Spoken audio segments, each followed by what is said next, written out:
Hey boys and girls, it's Miss Cole here, and I wanted to read to you one of my favorite books that I like to read at the beginning of the school year. It is called Miss Nelson is Missing, and this story is written by James Marshall and Harry Allard, and they wrote the words and illustrated the pictures. Now, if you're in my class, you know that I always talk about this is called our front cover, this is called our back cover, this is called our spine. It holds our book together just like our spine does. And this is called a title page. Miss Nelson is Missing. The kids in room 207 were misbehaving again. Spitballs stuck to the ceilings, paper planes whizzed through the air. They were the worst behaved class in the whole school.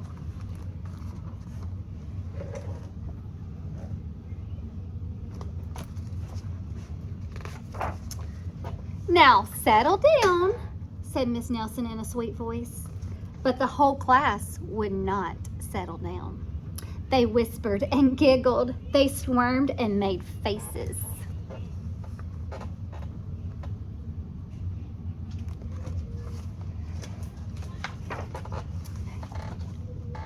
They were even rude during story hour, and they always refused to do their lessons.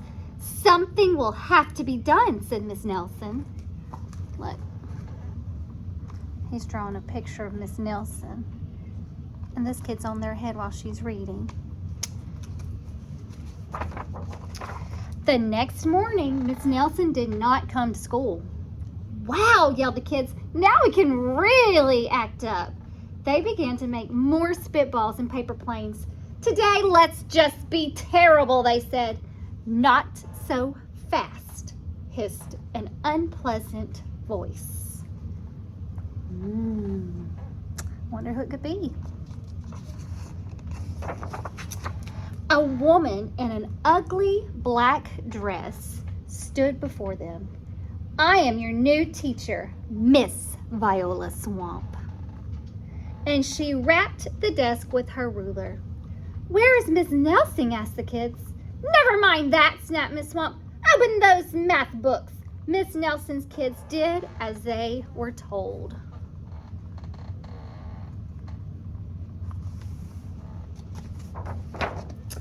They could see that Miss Swamp was a real witch. She meant business. Right away, she put them to work, and she loaded them down with homework. Woo, she seems mean.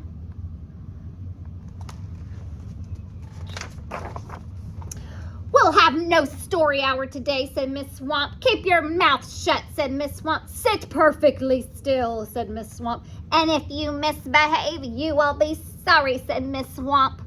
The kids in room 207 had never worked so hard. Days went by and there was no sign of Miss Nelson. The kids missed Miss Nelson.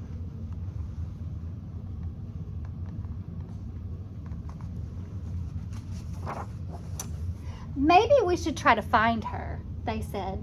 Some of them went to the police. Detective McSmog was assigned to the case. He listened to their story. He scratched his chin. He said, I think Miss Nelson is missing. Detective McSmog would not be very much help.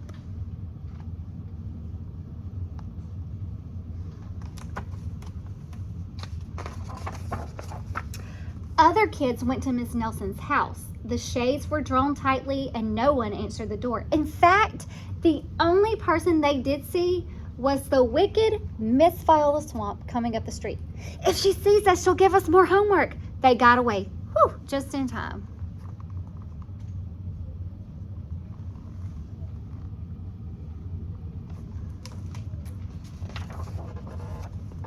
Maybe something terrible happened to Miss Nelson.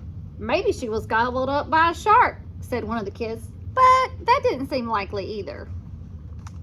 Look at the picture. Shows a shark eating somebody. I don't think that Miss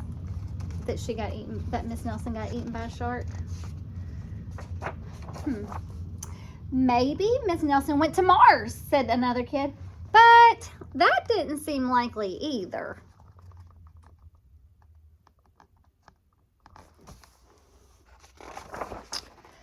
I know, exclaimed one know-it-all. Maybe Miss Nelson's car got carried off by a swarm of angry butterflies.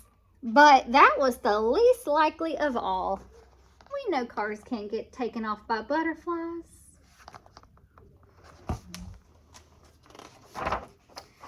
The kids in room 207 became very discouraged. It seemed that Miss Nelson was never coming back, and they would be stuck with Miss Viola Swamp forever.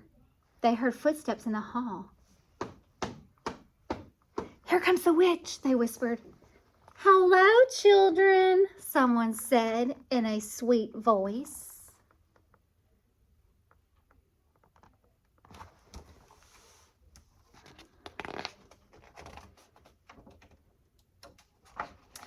It was Miss Nelson. "Did you miss me?" she asked. "We certainly did," cried all the kids. "Where were you?"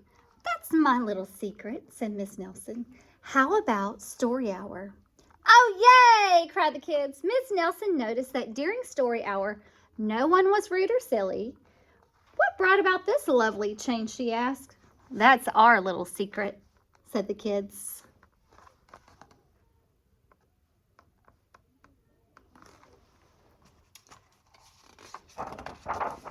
Back home, Miss Nelson took off her coat and hung it in the closet, right next to an ugly black dress.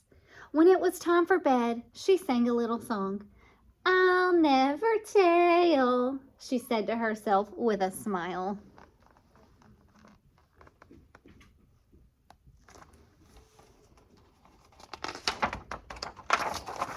P.S.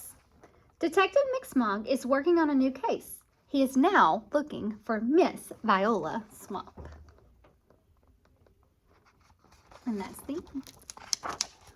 Well, I hope you enjoyed my story. Like I said, it's one of my favorite back-to-school books. Kids, I hope you remember to be kind to your teachers. Love your teachers because they love you so much. Have a good evening.